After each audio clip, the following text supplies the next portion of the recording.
Well, thank you all for joining us and for the opportunity to have this session. This is probably the most important one of the day because it's asking the community, what do we want to test in our clinical trials with all this wonderful research that's been presented so far? And so joining us today is Alan Bellitz, a person living with APBD, Marla Bellitz, spouse, caregiver, and advocate, Deborah Goldman, PhD, person living with APBD and an APBD RF board member, Harriet Sachs, spouse, caregiver, and APBD RF board member, and Rob Schreier, spouse, caregiver, and advocate.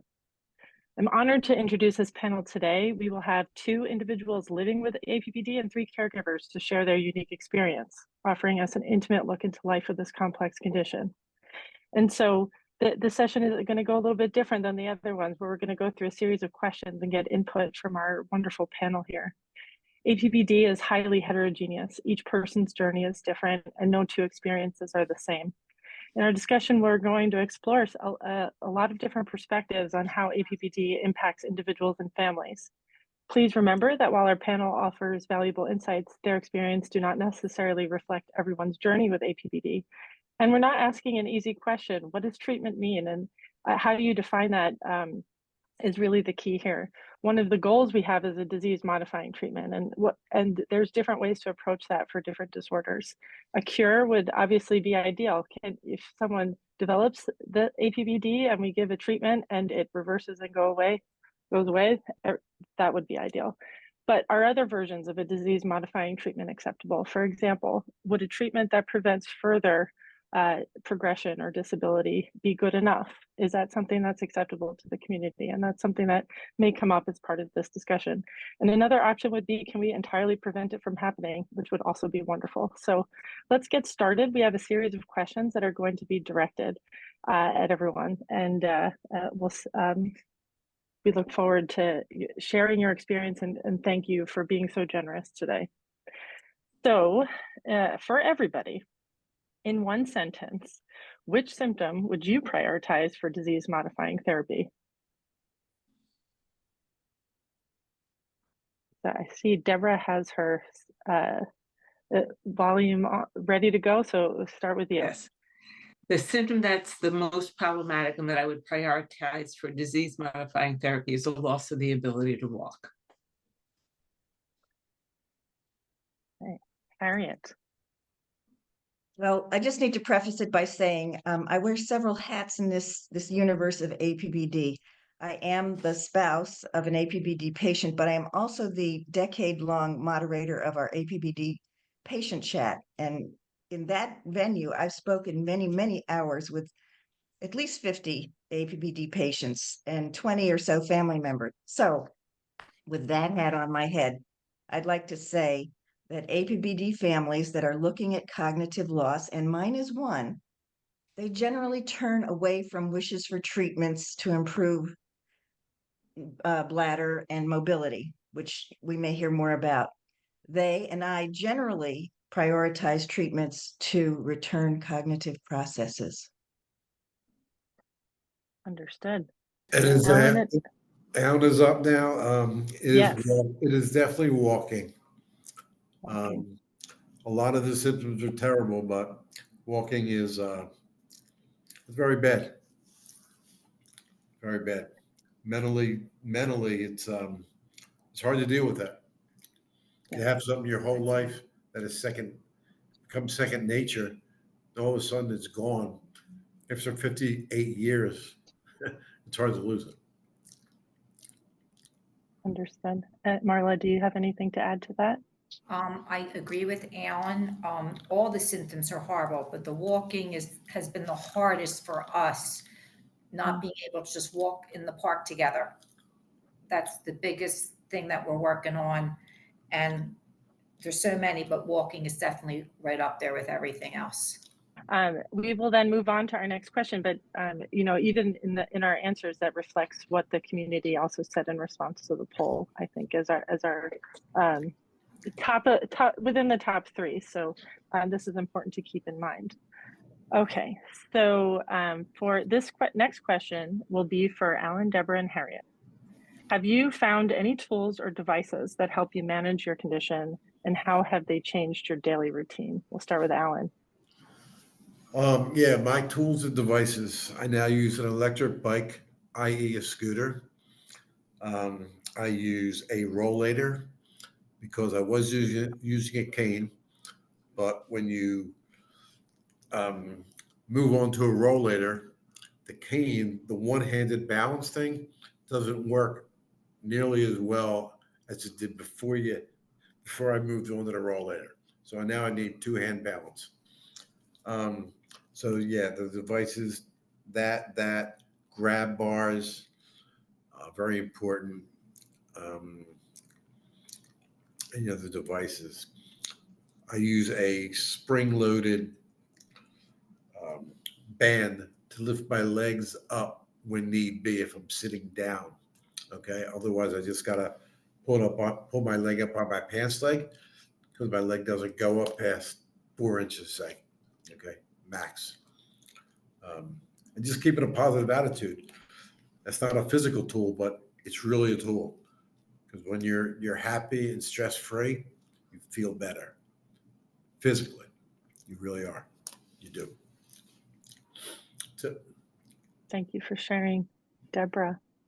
What do you have to Hi. add to this? In addition to that, I have to handle the neurogenic bladder, in addition to intermittent catheterizing, which happens every 1.5 to 2 hours, is the use of a Foley catheter at night, which is unusual. This allows me to get about 6 hours of uninterrupted sleep. Prior to this, I had been getting up between 8 and 14 times a night, which was not only dangerous over time, but I was totally sleep deprived. So, I mean, I do use a manual wheelchair, motorized wheelchairs, and all of that. But handling the bladder, this has been a game changer to use a Foley at night. Amazing that you figured that out. My amazing urologist suggested it. Okay. Yeah. Yeah. I think that's a follow-up question that I don't even know if we have time for today with all of our questions, but also is how did you find all of these tools, right? It's I some will of it's coming gladly up go with through yourself that. and your team. Yeah. Harry, do you have anything to add? I want to add, first of all, my overarching advice is sooner is better. Don't wait for an emergency to procure, to think about, to get in place, and to practice with whatever the physical tools might be, because it really helps to learn when your brain is not in a panic mode.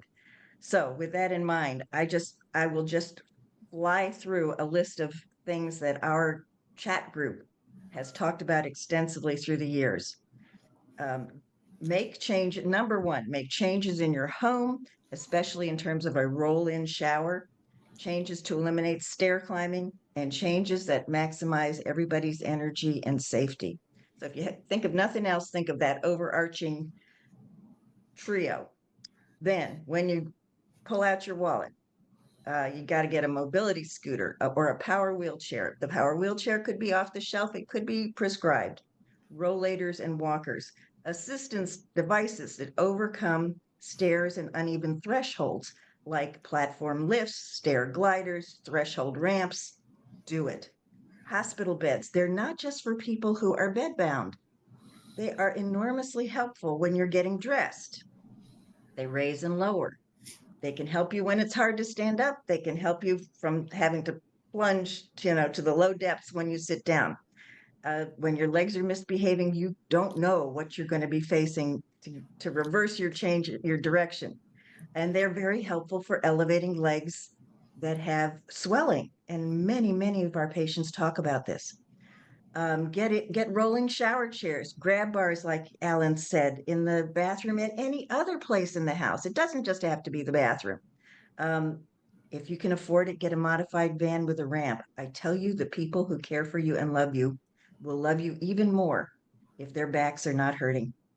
It's very hard. Get assisted devices for getting off the floor when you fall, because you will. It could be a Hoyer lift. It could be something that our family has found really useful. Is it called an Indie lift? And you look it up on Amazon, Indie, INDEE. Try different bladder products. Don't tell me you're not ready for this yet. Yes, you are. If you're thinking about it, if somebody has mentioned it to you, then you are ready to start in this world of bladders. Absorbent pads called Chucks, It depends type products, and there are many brands and they have many different features. Condom catheters for men. There's a PureWick system for women. Self-catheterization products. I flew through it. That's it. That's a lot. Thank you for sharing, all of you. I'm going to lead into another related question is, which symptom has been the most challenging to find symptomatic treatment for, to find practitioners to treat? I don't know if Rob is here yet, so I'll direct this to Harriet. There is no symptomatic treatment for cognitive loss. The words barely begin to paint a picture of the changes that APBD brings to people who were formerly outgoing and bright and reliable and resourceful and reasonable. And specifically, my husband and other patients whose cognition has been noticeably impacted commonly have significant short term memory loss, conflation of long term memories, a loss of executive functioning, an inability to read and respond to social signals, an inability to appreciate the consequences of their decisions and actions. And you keep looking at this person who looks like the guy or woman you've been with for 50 years, and he's not home.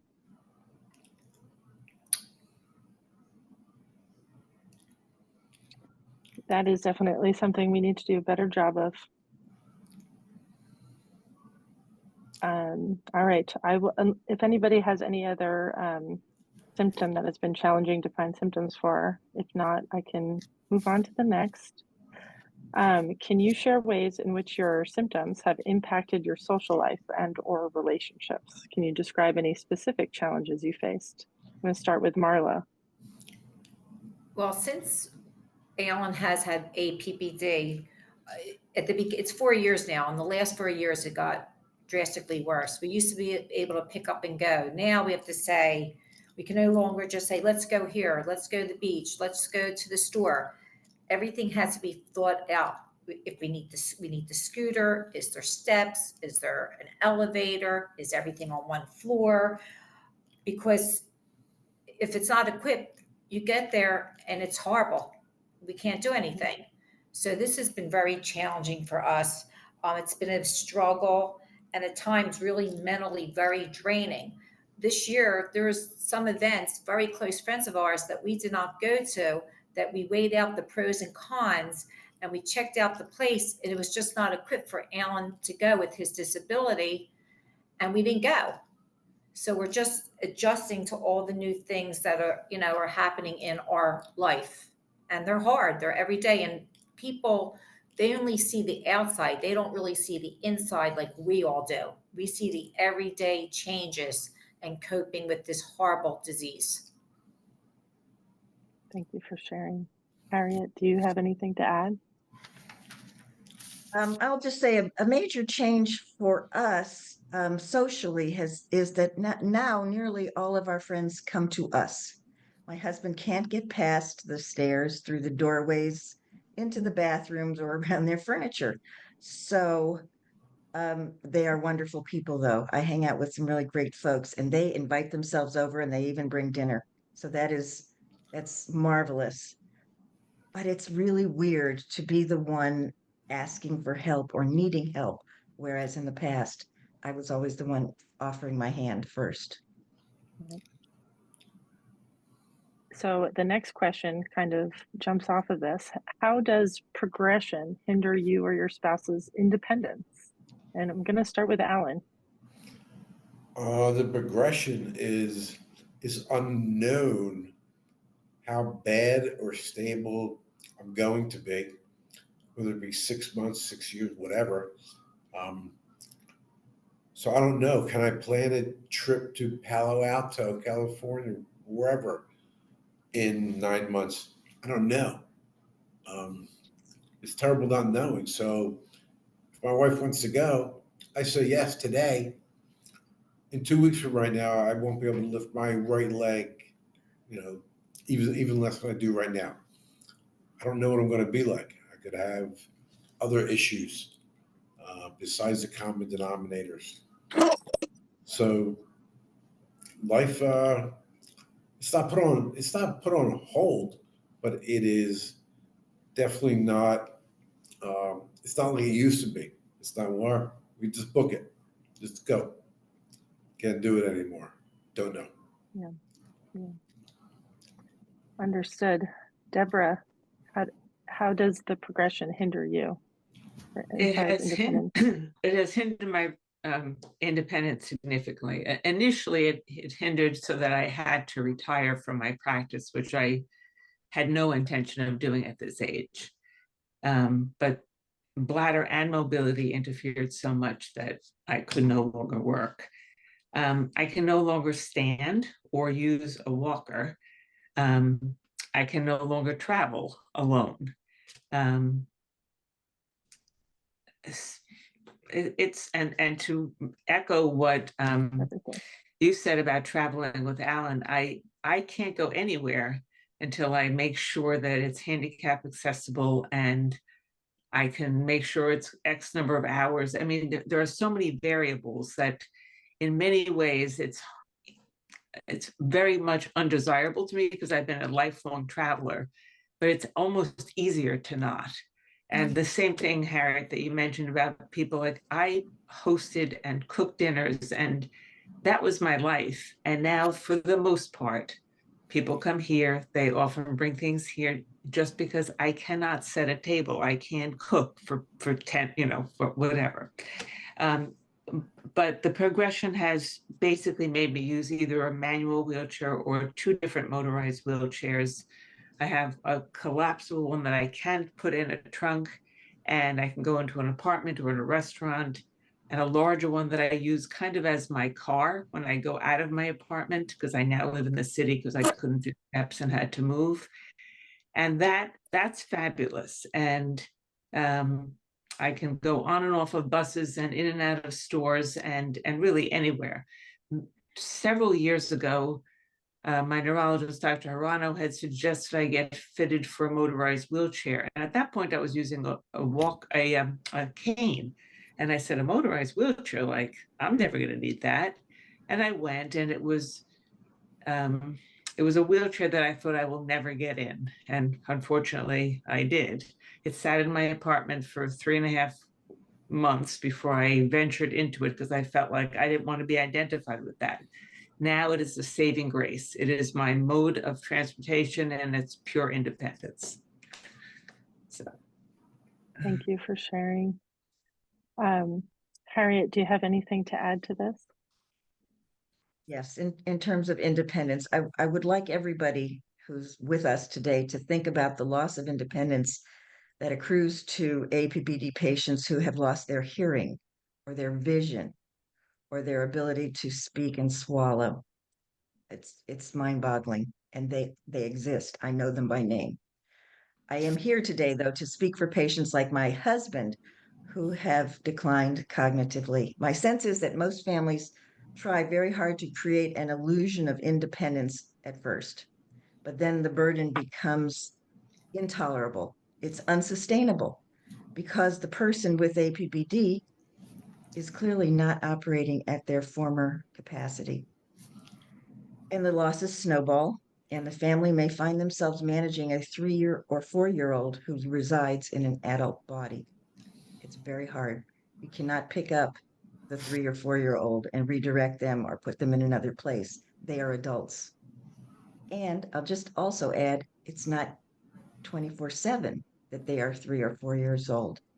It changes, it ebbs and flows during the day, and sometimes the original person comes to visit. Yeah, thank you for sharing this. I'm going to go to the next question and welcome Rob. Thanks for joining us. I'm going to start you on the next question and also ask Marla and Harriet. How is advocating for you or your spouse's care helping you also advance research? Right. So on the advocating your spouse's care and help and advancing research question, one, I personally need to feel a sense of accomplishment. One of the things I can do is try to educate the medical profession on, caring better for patients with nano-rare diseases. I have been using my background and will do it even more to push researchers, clinicians, and even our APBDRF leadership on working hard to make progress. And I'll tell you, I valued all the scientific briefs I heard in the last 2 days, but those briefs still reinforced for me that we have to push harder toward practical outcomes and a practical direction. So that's my answer. Thank you. Very helpful. Marla.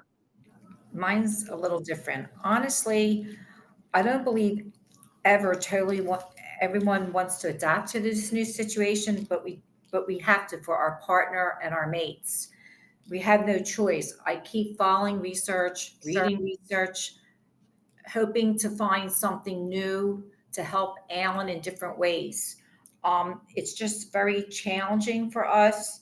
And APBD has become such a big part of our life and the community, like Harriet, the chat groups. It has really helped us all along.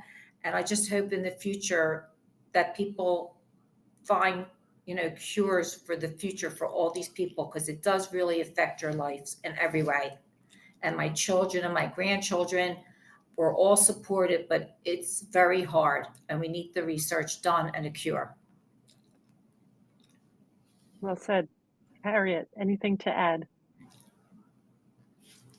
Advancing research. Well, okay. I came into this APBD world with no special advocacy skills, just a burning desire to help my husband and other patients with APBD.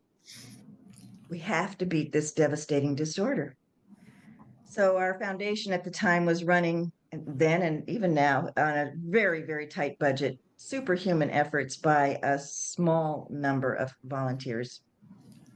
In my head, I decided I would just say yes at every opportunity to help these dedicated people do the work that had to be done. And what does saying yes accomplish?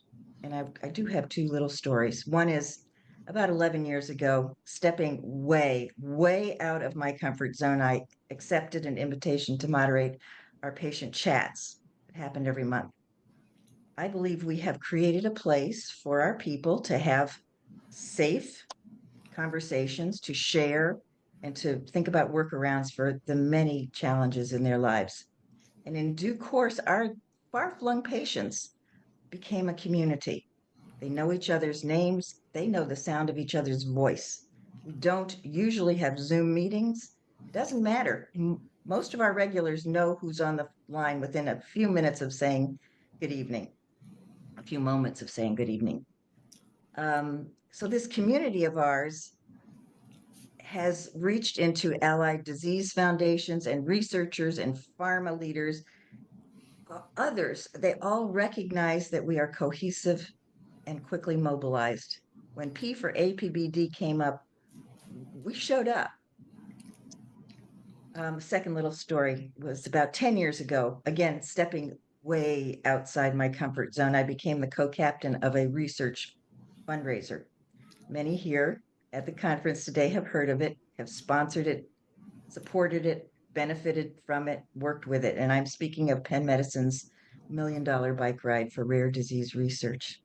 By saying yes and working with very talented staff and volunteers, we have made possible around $850,000 in pilot projects. And the work coming out of the $1 million bike ride propels the identification of treatments and cures that we all need so desperately. There we go. All right. Well, I have one more question. Thank you for sharing all of this information. And I'm going to add one more question, even though it'll make us go over just a little bit, because I think it's important. Having been diagnosed with APBD, this is for Deborah and Alan, what philosophy do you want to share with others in the room? Well, if Alan goes first, my philosophy, I would say live life every day, okay? Adapt to changing situations. Happiness isn't guaranteed in life every day. I love life. I love the good, the bad, and the ugly of it. And when it turns uglier, which it has, I'm not going to dwell on it now. There's nothing I can do about it. So if I want to go out to Wawa, I'm going to go and have fun and enjoy it. Okay.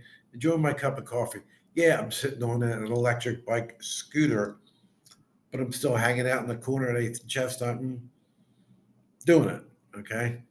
Nothing I can do. So just still enjoy life.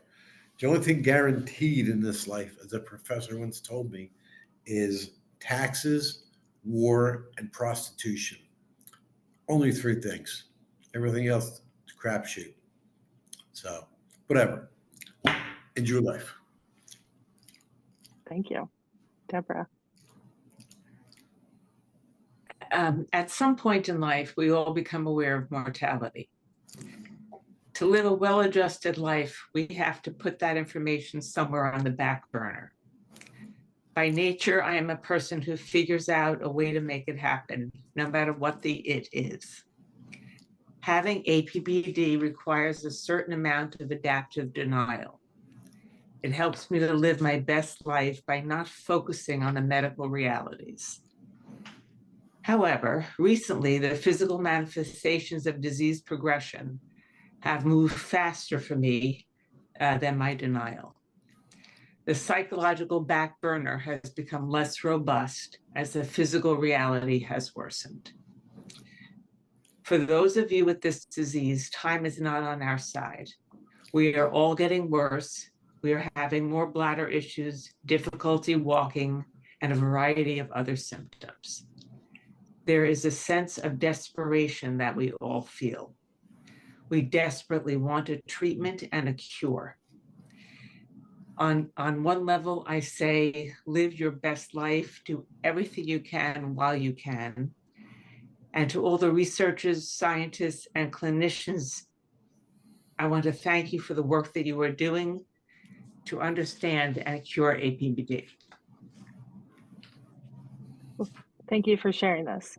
This is very generous of all of you to share today your personal experiences, but also what you contribute to the community. Harriet for sharing many people's experience. Rob for pushing all the buttons, keep going, because we have our work cut out for us. Can we prevent that experience of progression? I think Marla said it best. It affects your life in every way. That came through with all of the adaptations that you have to come up with. That's every part of your life, and you need to find all the proper support, and we have a lot of work to do. I'll direct everyone to the chat. There's actually a few more comments that list other aspects, including agreeing with cognition, with fatigue, and other really important symptoms that affect your ability to do everything you want to do, either to enjoy, to work, to live. So I hope we continue to keep that in mind, and these will be really important factors for designing these trials going forward. Thank you again for your perspectives and sharing.